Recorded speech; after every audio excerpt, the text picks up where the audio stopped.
तो हेलो साथियों, नमस्कार। स्वागत है हमारे इस यूट्यूब चैनल में। तो चलिए आज हम लोग प्रैक्टिस सेट नंबर 2 जो कि रेलवे एवं दिल्ली पुलिस के लिए स्पेशली ये वाला सीरीज बनाया गया है। रेलवे एवं दिल्ली पुलिस के लिए ये प्रैक्टिस सेट तैयार किया गया है। तो आप लोग इसको डेली बेसिस में लगाते जाइएगा जब तक आपके ओरिएंटेड एग्जाम इसी से सारे प्रश्न मैंने संभावित प्रश्न को सिलेक्ट किया है। तो आई होप आप ये प्रैक्टिस सेट को कंटिन्यू करते रहेंगे। तो आप लोग इसमें जो आंसर आपको लगे तो आप कमेंट में इसका आंसर करते जाइएगा और देखिएगा कि 30 प्रश्न जो है 30 में से आपके कितने सही आंसर होते हैं। तो चलिए शुरू करते हैं आज के पहले प्रश्न से साथियों। तो आज का हमारा पहला प्रश्न है कि पृथ्वीराज चौहान ने किस युद्ध में मोहम्मद गौरी को हराया था। इसमें पूछा कि पृथ्वीराज चौहान ने मोहम्मद गौरी को किस युद्ध में हराया था।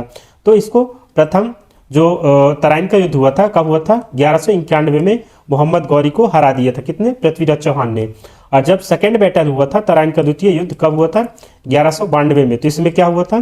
जो मोहम्मद गौरी था वो विजय हो गया था। लेकिन फर्स्ट वाले जो प्रथम तराइन का युद्ध हुआ था तो इसमें मोहम्मद गौरी क्या हुआ था? हार गया था, है ना। इसको याद रखिएगा साथियों, काफी अच्छा इंपॉर्टेंट सवाल बनता है जैसे यहाँ पे लिखा हुआ है इसका एक्स्ट्रा फैक्ट के साथ। चलते हैं अगले प्रश्न में साथियों। तो प्रश्न क्रमांक दूसरा है कि दीन इलाही धर्म की स्थापना किसने की थी। जो दीन इलाही धर्म था यानी ये अकबर के समय पे चला था। तो इसका राइट आंसर ऑप्शन बी है साथियों, अकबर के समय चला था। और इसको सबसे पहले किसने स्वीकार किया था? तो बीरबल ने स्वीकार किया था। किसको साथियों? बीरबल ने स्वीकार किया था। ये क्यों बनाया गया था? धर्म की अच्छाइयों को मिलाकर अकबर ने यह धर्म को चलाया था। कौन सा धर्म? दीन इलाही धर्म साथियों, इसको याद रखिएगा। चलते हैं अगले प्रश्न की ओर। तो प्रश्न क्रमांक तीसरा साथियों कि भारतीय राष्ट्रीय कांग्रेस की स्थापना कब हुई थी। तो जो भारतीय राष्ट्रीय कांग्रेस की स्थापना, तो इसकी सबसे पहली जो बैठक की बात करें तो मुंबई में हुई थी। कहाँ साथियों? मुंबई में इसकी सत्र की पहली बैठक हुई थी। ये कब हुई थी? 1885 में। इसको याद रखिएगा साथियों, 1885 में। और इसकी स्थापना किसने की थी? एओ हुम द्वारा। किसने? एओ हुम द्वारा ने 1885 में इसकी स्थापना की थी। और इसके अध्यक्ष की बात करें तो प्रथम अध्यक्ष कौन थे? डब्ल्यू.सी. बनर्जी। कौन थे? डब्ल्यू.सी. बनर्जी द्वारा इनका ए को अध्यक्ष के रूप में नियुक्त किया गया। तो इसका राइट आंसर ऑप्शन ए है साथियों। चलते हैं अगले प्रश्न की ओर। तो प्रश्न क्रमांक 5वां साथियों कि भारत का पहला वायसराय कौन था। तो भारत का इसमें पहला वायसराय पूछा साथियों, तो कौन था? लॉर्ड कैनिंग था। इसका राइट आंसर ऑप्शन सी। इसको कब से कब तक बनाया गया था? 1856 से लेके 1862 तक ये भारत का पहला वायसराय रहा। और बात करें अंतिम वायसराय कौन था, तो अंतिम वायसराय कौन था? Lord Mountbatten. कौन था? Lord Mountbatten. इसको याद रखिएगा साथियों, काफी अच्छा इंपॉर्टेंट सवाल बनता है। ऐसे टोटल भारत की सूची में बात करें तो 20 ऐसे वायसराय बने थे उस टाइम पे जो भारत के समय के वायसराय थे। चलते हैं अगले प्रश्न की ओर साथियों। तो प्रश्न क्रमांक 6वां साथियों कि भारत छोड़ो आंदोलन कब शुरू हुआ था। तो भारत छोड़ो आंदोलन की शुरुआत 1942 में हुई थी। कब हुई थी? 8 अगस्त 1942। 8 अगस्त 1942 को कहाँ से हुई थी? जो मुंबई का ग्वालियर टैंक से लेके वहाँ से ये स्टार्ट हुई थी। और यहाँ पर इसमें जो गांधी जी थे, गांधी जी तो यहाँ पर करो या मरो का नारा दिया था। कौन सा नारा? करो या मरो का नारा दिया था।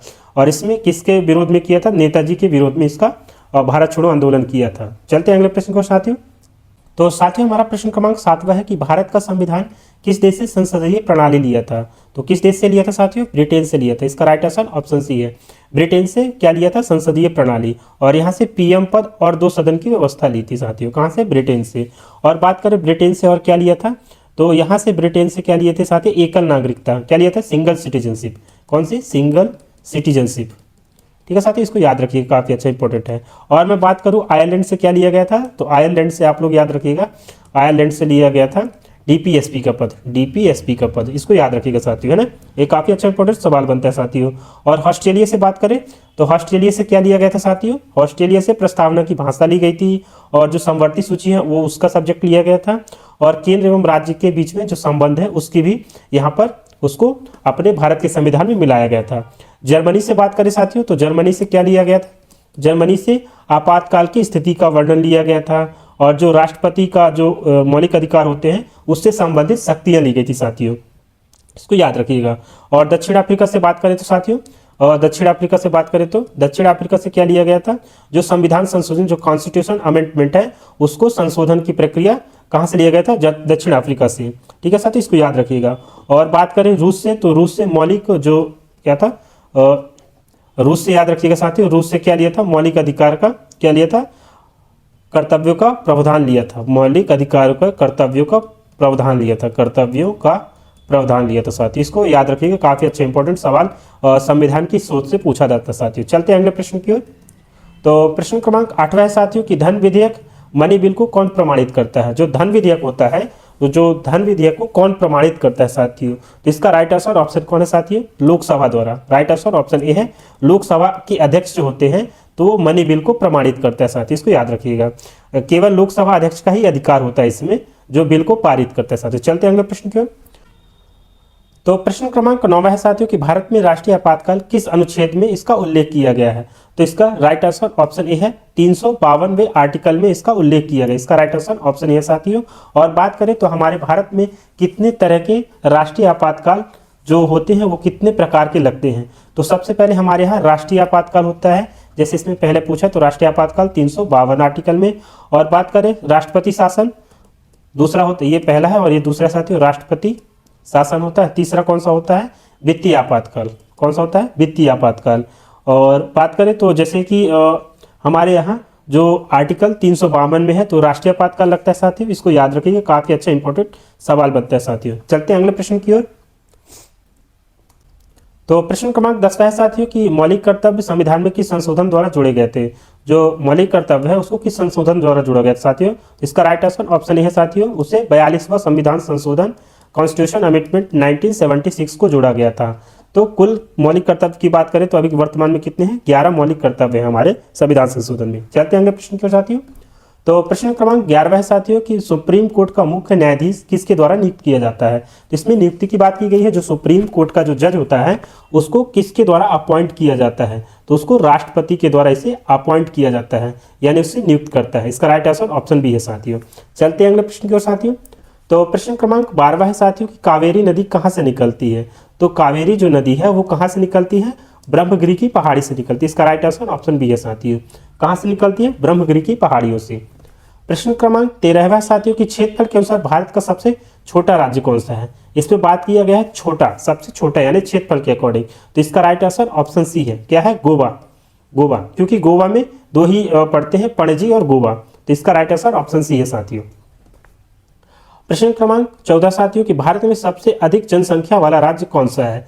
जो सबसे अधिक जनसंख्या की बात करें तो सबसे अधिक जनसंख्या कहाँ पे है साथियों, तो उत्तर प्रदेश वाले क्षेत्र में, यानी यूपी में सबसे ज्यादा क्या है, जनसंख्या। और यहाँ पर जिलों की बात करें तो यहाँ पर भी जिलों की संख्या सबसे ज्यादा है साथियों। सबसे अधिक जिलों की संख्या कहाँ पर है, यूपी में, इसको याद रखिएगा साथियों। और विस्तार में बात करें सबसे ज्यादा विस्तार कहाँ है क्षेत्रफल के अकॉर्डिंग, तो राजस्थान में साथियों। यहाँ पे राजस्थान में, ठीक है साथियों, इसको याद रखिएगा। चलते हैं अगले प्रश्न की ओर। तो प्रश्न क्रमांक 15 साथियों, दक्कन का पठार किस चट्टान का बना होता है। जो दक्कन का पठार होता है वो किससे बना होता है, बेसाल्ट की चट्टान से मिलकर बनता है। किससे, बेसाल्ट से मिलकर बनता है। इसका राइट आंसर ऑप्शन बी है साथियों। प्रश्न क्रमांक 16 साथियों कि हिमालय पर्वत किस प्रकार का पर्वत होता है। जो हिमालय का पर्वत होता है वो किस प्रकार के पर्वत से मिलकर बना होता है, तो इसका राइट आंसर ऑप्शन सी है साथियों, मुड़ी हुई पर्वत से होता है। किससे, मुड़ी हुई पर्वत से। इसका राइट आंसर ऑप्शन सी है साथियों। तो प्रश्न क्रमांक 17 साथियों कि भारत में पहली पंचवर्षीय योजना कब लागू हुई थी। इसमें पूछा भारत की पहली पंचवर्षीय, टोटल हमारे यहाँ भारत में 12 पंचवर्षीय योजनाएं लागू हो चुकी है साथियों। तो पहली की बात किया तो पहली 1951 में लागू हुई थी। इसका राइट आंसर ऑप्शन सी। चलिए मैं पूरी 12 की 12 पंचवर्षीय योजना के बारे में तो आपको डिटेल से बताता हूँ। तो ये जो हमारी पंचवर्षीय योजनाएं थी, जो फर्स्ट पंचवर्षीय योजनाएं थी जो 1951 से लेकर 1956 तक चली थी, और एक कौन से मॉडल पे, हेरोडोरस मॉडल पे चली थी, है ना, हेरोडोमर मॉडल पे आधारित थी। इसका जो मुख्य लक्ष्य था साथियों, कृषि एवं सिंचाई को विकास करना था। क्या था, कृषि एवं सिंचाई को बेहतर बनाना था। तो ये हमारी जो ये रही पंचवर्षीय योजना रही, ये पूर्ण रूप से सफल रही थी। दूसरी जो पंचवर्षीय योजना थी ये 1956 से लेके 1961 तक, कब थी, 1956 से लेके 1961 तक साथियों, इसको याद रखिएगा। और केंद्र मॉडल पे, महानोवेल्स के मॉडल पे आधारित थी साथियों। इसका जो उद्योगों पर क्या करना था, इसको विकास करना था। तो ये भी लगभग पूरी तरह से थोड़ा सफल ही रही, लेकिन बाद में थोड़ा सा कुछ इमरजेंसी के बाद जब होता है हमारे यहाँ, तो 1962 में कौन सा युद्ध होता है साथियों, इसको आप कमेंट में बताइएगा। थर्ड पंचवर्षीय योजना जो आती है 1961 से लेकर 1966 तक के बीच चलती है। इसमें बात करें तो ये असफल हो जाती है, क्योंकि वहां पर 1962 में हमारे यहाँ क्या हो गया था, भारत और चाइना का युद्ध हुआ था। भारत और चाइना वाले का युद्ध हो गया था साथियों, तो ये थोड़ा सा असफल हो जाती है। और 1965 भी इसको मुख्य कारण माना जाता है, किसका, थर्ड पंचवर्षीय योजना का, कि वहां पर उस टाइम पे हमारी जो पंचवर्षीय योजना थी वो पूर्ण रूप से सफल नहीं हो पाई थी साथियों। बात करें तो यहाँ पर हॉलीडे यानी प्लान हॉलीडे योजना आ जाती है। वो कब से कब तक चली थी? 1966 से लेके 1969 तक। 1966 से लेके ये 69 तक चलती है। कितने साल तक? 3 साल तक ऐसा रहता है, प्लान हॉलीडे रहता है, यानी योजना अवकाश रहता है साथियों। फिर उसके बाद चौथी पंचवर्षीय योजना आती है साथियों, कब से कब तक? ये आती है 1969 से लेके 1974 तक साथियों, इसको याद रखिएगा। और इसका जो मुख्य उद्देश्य था गरीबी हटाओ पे था। किस पे था? गरीबी हटाओ पे। पांचवी की बात करें साथियों तो पांचवी जो पंचवर्षीय योजना आती है 1974 से लेके 1979 तक आती है साथियों। इसका भी जो मुख्य उद्देश्य था गरीबी उन्मूलन और आत्मनिर्भर पर इसका फोकस था। फिर योजना समाप्त होती है इसका योजना 1978 में जनता सरकार द्वारा। चलते हैं छठवीं पंचवर्षीय योजना में। तो छठवीं पंचवर्षीय योजना की बात करें तो ये कब से कब तक चली थी? 1980 से लेके 1985 तक चली थी। इसका जो लक्ष्य था गरीबी कम करना और रोजगार को बढ़ावा देना था साथियों। सातवीं की बात करें तो ये सातवीं कब से चली थी? ये 1985 से लेके कब तक चली थी? 1990 तक साथियों। जो इसका मुख्य लक्ष्य था कि उत्पादकता वृद्धि और तकनीकी को सुधार करना था। और आठवीं की बात करें तो आठवीं कब से कब तक चली थी? 1992 से लेके 1997 तक। 1992 से लेके साथियों 1997 तक चली थी साथियों, इसको याद रखिएगा। यहाँ पर इसका जो मुख्य लक्ष्य था आर्थिक उदारीकरण और निजी वैश्वीकरण जो एलपीजी रिफॉर्म्स था उनको बढ़ावा देना था साथियों। नौवीं की बात करें तो नौवीं पंचवर्षीय योजना कब से कब तक हुई थी? 1997 से लेके सन 2002 तक चली थी। इसका मुख्य लक्ष्य था साथियों मानव विकास के लिए, जो ह्यूमन डेवलपमेंट की बात की गई थी। ठीक है साथियों। प्रश्न जो 10वां है, जो 10वीं पंचवर्षीय योजना थी साथियों 2002 से लेकर 2007 तक चली थी। इसका मुख्य लक्ष्य था आर्थिक विकास दर को बढ़ाना, यानी 8% आर्थिक दर विकास दर को बढ़ाना था। जो 11 की बात करें तो 11 जो पंचवर्षीय योजना थी 2007 से लेकर 2012 तक चली थी। इसका जो मुख्य लक्ष्य था समावेशी विकास को ग्रोथ करना है, इसका समावेशी विकास को ग्रो करना था। और 12वीं पंचवर्षीय योजना की बात करें तो ये 2012 से लेके 2017 तक चली थी। 2012 से लेके 2017 तक। इसका मुख्य कारण क्या था? जो तेज समावेशी एवं सतत विकास को बढ़ावा देना था। और यह भारत की अंतिम पंचवर्षीय योजना रही। इसके बाद से अभी तक कोई ऐसी पंचवर्षीय योजना के रूप में नहीं बना साथियों। ये अच्छा इंपॉर्टेंट सवाल बनता है साथियों, इसको याद रखिएगा। चलते हैं अगले प्रश्न की ओर। तो प्रश्न क्रमांक 18 है साथियों कि जीडीपी का पूरा नाम क्या है? जीडीपी का पूरा नाम क्या है साथियों? इसको आप लोग कमेंट में बताइए क्या हो सकता है जीडीपी का फुल फॉर्म। जीडीपी का फुल फॉर्म क्या है साथियों? तो इसका राइट आंसर ऑप्शन है साथियों ग्रॉस डोमेस्टिक प्रोडक्ट होता है। जीडीपी का फुल फॉर्म याद रखिएगा साथियों। चलते हैं अगले प्रश्न की ओर। तो प्रश्न क्रमांक 19 है साथियों कि भारत में करेंसी जो नोट होता है उसको कौन जारी करता है? जो करेंसी होती है उसको कौन जारी करता है? तो इसका राइट आंसर ऑप्शन बी है साथियों RBI, reserve bank of India इसको करेंसी को जारी करता है। इसमें थोड़ा एक्स्ट्रा फैक्ट की बात करें साथियों तो भारत का केंद्रीय बैंक सेंट्रल बैंक होता है जो होता है आरबीआई। और इसकी स्थापना की बात करें तो 1 अप्रैल 1935 को हुई थी साथियों। कब हुई थी? 1 अप्रैल 1935 को हुई थी। और इसका जो हेडक्वार्टर की बात करें तो मुंबई में है साथियों। कहाँ पे? मुंबई में। लेकिन इससे पहले जब ब्रिटिश का शासनकाल था तो ये कहाँ पे था? इसका कलकत्ता में। कहाँ पे? कलकत्ता में। लेकिन बाद में इसको मुंबई शिफ्ट कर दिया जाता है। चलते हैं अगले प्रश्न की ओर साथियों। तो प्रश्न क्रमांक 20 है साथियों कि विदेशी व्यापार नीति किस वर्ष के लिए बनाई जाती है? कितने वर्ष के लिए बनाई जाती है साथियों? तो ये 5 वर्ष के लिए बनाई जाती है। इसका राइट आंसर ऑप्शन सी है साथियों, इसको याद रखिएगा। चलते हैं अगले प्रश्न की ओर। तो प्रश्न क्रमांक 21 है साथियों मनुष्य की लाल रक्त कोशिकाओं का निर्माण कहाँ होता है? जो मनुष्य की लाल रक्त यानी आरबीसी यानी रेड ब्लड सेल्स का निर्माण कहाँ होता है? तो इसका राइट आंसर ऑप्शन बी अस्थिमज्जा में होता है साथियों। जो लाल रक्त कणिकाओं को एंथ्रोसाइट्स भी कहा जाता है। इनको क्या कहा जाता है? एंथ्रियोसाइट भी कहा जाता है। इनका जो मुख्य कार्य होता है हमारे शरीर में क्या होता है? ऑक्सीजन को डिलीवर करना है, यानी हमारे पूरे बॉडी सिस्टम में ऑक्सीजन को पहुंचाने का काम करता है। और इसमें जो ये किसके कारण से लाल दिखती है साथियों? आरबीसी ये हीमोग्लोबिन के कारण लाल दिखती है साथियों। किसके कारण? हीमोग्लोबिन के कारण ये लाल रंग का होती है। और आरबीसी की बात करें तो इनका 120 दिन का कार्यकाल होता है, यानी लगभग इनका 120 दिन का जीवन काल होता है साथियों। तो प्रश्न क्रमांक 22 है साथियों पानी का रासायनिक सूत्र क्या होता है? जो पानी का रासायनिक सूत्र होता है H2O। क्या होता है साथियों? H2O। इसका राइट आंसर ऑप्शन बी है साथियों। प्रश्न क्रमांक 23 है साथियों प्रकाश वर्ष किसकी इकाई है? जो प्रकाश वर्ष है यानी किसकी इकाई मानी जाती है? तो ये दूरी का मानते हैं। इसका राइट आंसर ऑप्शन सी है।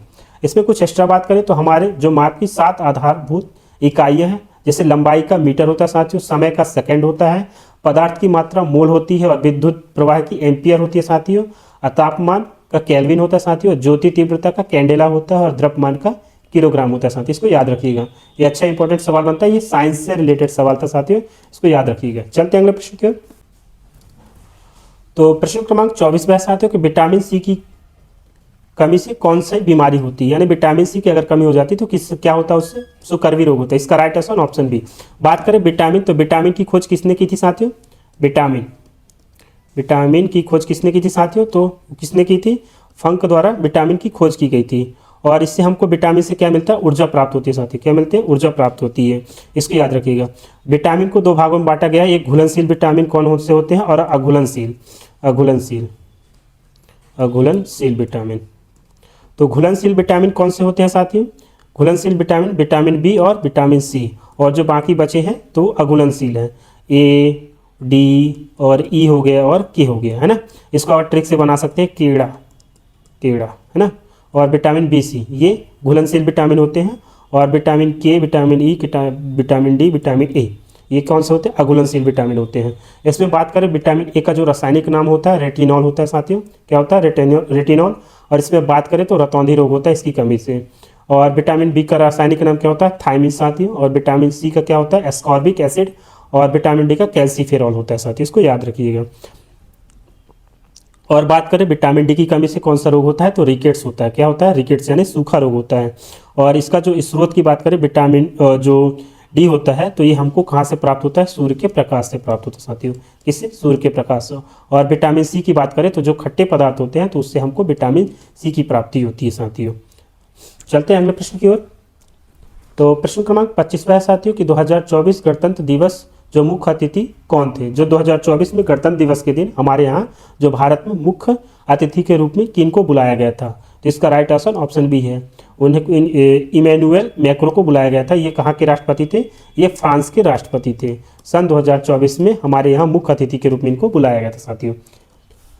प्रश्न क्रमांक 26 साथियों कि चंद्रयान 3 का प्रक्षेपण किसने किया था, जो चंद्रयान 3 था उसका प्रक्षेपण इसरो द्वारा किया गया था। इसरो का फुल फॉर्म होता है साथियों इंडियन स्पेस रिसर्च ऑर्गेनाइजेशन। यहाँ पे मैंने सभी के फुल फॉर्म लिख दिया, जैसे डीआरडीओ के defence research and development organisation होता है, और HAL का हिंदुस्तान एरोनॉटिक्स लिमिटेड होता है साथियों, और इसरो का इंडियन स्पेस रिसर्च ऑर्गेनाइजेशन होता है, और वेल का होता है भारत इलेक्ट्रॉनिक्स लिमिटेड साथियों, इसको याद रखिएगा। चलते हैं अगले प्रश्न की ओर। तो प्रश्न क्रमांक 27 में है कि भारत का पहला AI यूनिवर्सिटी कहाँ खोला गया है। बात करें AI यूनिवर्सिटी की तो ये पुणे में खोला गया है, पुणे महाराष्ट्र में, इसको याद रखिएगा। इसका राइट आंसर ऑप्शन बी है साथियों। चलते हैं अगले प्रश्न की ओर। तो प्रश्न क्रमांक 28 पर है कि G20 सम्मेलन 2023 की मेजबानी किस देश ने की थी। बात करें 2023 की तो 2023 में भारत ने G20 सम्मेलन का मेजबानी किया था। इसका राइट आंसर ऑप्शन सी है साथियों। प्रश्न क्रमांक 29 साथियों कि हाल ही में किन दो राज्यों में रेलवे मल्टी ट्रैकिंग परियोजना को मंजूरी दी गई है साथियों, तो वो कौन से दो राज्य थे साथियों। इसका राइट आंसर ऑप्शन सी है साथियों, महाराष्ट्र और गुजरात वाले क्षेत्र को दो मल्टी ट्रैकिंग परियोजना के रूप में इनको मंजूरी दी गई थी। ये हालिया घटना क्रम में केंद्रीय कैबिनेट ने पुणे मेट्रो फेज 2 को स्वीकृति दी थी, और कब से कब तक दी थी साथियों, इसको आप लोग कमेंट में बताइएगा। प्रश्न क्रमांक 30 साथियों कि भारतीय रेलवे किस वर्ष तक वंदे भारत ट्रेनों का प्रमुख निर्यातक बनने की योजना बना रहा है, यानी कब से कब तक का, तो 2025 से लेकर 2026। इसका राइट आंसर ऑप्शन बी है। भारतीय रेलवे 2025 से 26 तक वंदे भारत ट्रेनों को अंतर्राष्ट्रीय निर्यात में अग्रणी बनाने की ओर कदम बढ़ा रहा है। और बात करें वंदे भारत का नया जो स्लीपर कोच है वर्जन 2024 को पहले तिमाही में लॉन्च होने वाला है। तो ये काफ़ी अच्छे इंपॉर्टेंट सवाल है साथियों। मैंने 30 से अधिक प्रश्नों को कवर करने का प्रयास किया है, तो आई होप आशा करता हूँ कि आपको ये वीडियो पसंद आई होगी। तो हमारे चैनल को लाइक एंड सब्सक्राइब करें। हमारे यूट्यूब चैनल है श्रवण इनसाइट्स, इसको आप लोग ये सब्सक्राइब कर लीजिएगा। आपसे मिलते हैं नेक्स्ट वीडियो में, तब तक के लिए धन्यवाद।